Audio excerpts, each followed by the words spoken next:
36 বছৰৰ পাছত ৰূপসীৰ পৰা উৰিব বিমান 1962 চনত নিৰ্মাণ কৰা হৈছিল ৰূপসী বিমান বন্দৰ 36 বছৰ বন্ধ হৈ থকাৰ পাছত বিটিএডিৰ অন্তৰ্গত ৰূপসী বিমান বন্দৰ পুনৰ জীৱিত কৰিব মোদী চৰকাৰে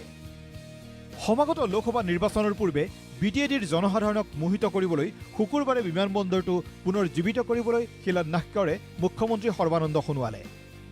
অহা ছেপ্টেম্বৰৰ পৰা ৰূপসী বিমান বন্দৰৰ পৰা উৰিব বিমান এই ঘোষণা মুখ্যমন্ত্ৰী সোণোৱালৰ ছেপ্টেম্বৰ মাহৰ পৰা ইয়াত জাহাজ চলিব আৰু এই ৰূপসীৰ পৰাই কলিকতা ৰূপসীৰ পৰাই নেপাল ৰূপসীৰ পৰাই বাংলাদেশ ৰূপসীৰ পৰাই ভূটান আৰু অসমৰ বিভিন্ন প্ৰান্তলৈ আগন্তুক দিনত যোৱাৰ বাবে ৰাজ্য চৰকাৰে সকলো ধৰণৰ পদক্ষেপ কেন্দ্ৰীয় চৰকাৰ এভিয়েশ্যন মন্ত্ৰালয়ৰ সৈতে গ্ৰহণ কৰিব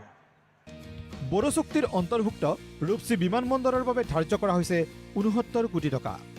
3500 বৰ্গমিটাৰ এলেকাৰ বিমান বন্দৰটোত থাকিব 1821 মিটাৰ পুৰণ 30 মিটাৰ দৈৰ্ঘ্যৰ runway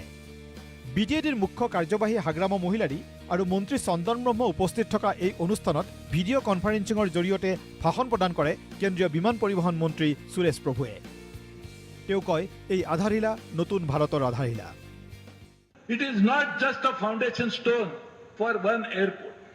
This is a foundation for making Northeast grow at a rate much faster.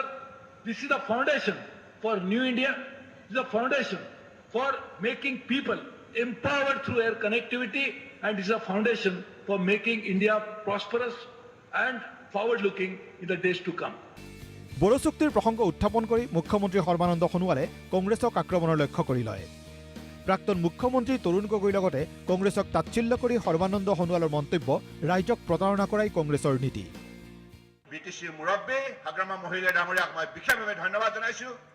আপুনি চুক্তি কৰিছিল 2003 আৰু সেই চুক্তিতেই এয়াৰপৰ্টটো আধুনিকৰণ কৰিব লাগে বুলি ভাৰত চৰকাৰক আপুনি প্ৰস্তাৱ দিছিল আৰু আপোনাৰ প্ৰস্তাৱ মতে এই কাম আজি ভাৰত চৰকাৰে সম্পূৰ্ণ কৰিলে কংগ্ৰেছে কিন্তু নোৱাৰিলে 2004 ডক্টৰ মনমোহন সিং প্ৰধানমন্ত্ৰী হ'ল তাৰ পাছত তেখেতসকলে নোৱাৰিলে 10 বছৰ প্ৰধানমন্ত্ৰী গগৈ ডাঙৰীয়াই বহুত চিঞৰ বাখৰ কৰি থাকে নহয় প্ৰাক্তন মুখ্যমন্ত্ৰী গগৈ ডাঙৰীয়াই কিমান কথা কৈ থাকে আপোনালোকে শুনি থাকে নহয় কিন্তু কোটা তেখেতৰ যদি আন্তৰিকতা থাকিল হয় ৰূপসীটো তেখেতে 15 বছৰ কাৰ্যকালত দেখোন কৰিব পাৰিলে হয় নহয়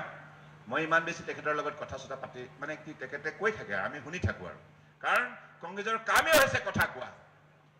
কথা কৈ মিছা কথা কৈ ৰাইজক প্ৰতাৰণা কৰাটোৱে হৈছে তেওঁলোকৰ মূল নীতি কেমেৰা পাৰ্চন নিৰঞ্জনৰ সৈতে বঙাইগাঁৱৰ পৰা সীমান্ত চৌধুৰী প্ৰতিদিন টাইম